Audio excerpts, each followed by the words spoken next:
अस्सलाम वालेकुम दोस्तों, अज की मेरी वीडियो आ कणक बीजन लगे आ देखो बीज इस तरह के आदे इन्हें जड़ भी कट ली आ तो अख भी कट ली आ। ये इदा करके बीजिए तो तीसरे दिन जोड़ा अल्लाह के हुक्म ना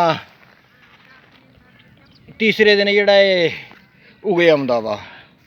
तो अज पानी भराया सी कमाद के उत्तों कणक बीजन लगे आ। तो देखो आ पानी लगन दिया वा, 3 किले बीजने। तो इस तरह जी ये समझ साड़ी अज काश्त करना वा तो 3 दिन पहलों का भे के ते रखिया वा। तो इंशाअल्लाह ये 2 दिनों बाद अल्लाह की ज़ात तो उम्मीद आ भी ये उगे आना है इंशाअल्लाह। इस तरह दी होर वीडियो देखने लिए सारे दोस्त मेरे चैनल को सबसक्राइब कर लो, नाल घंटी वाले बटन भी नप दे। इनू हुण थल्ले DAP की एक बोरी पाती आ।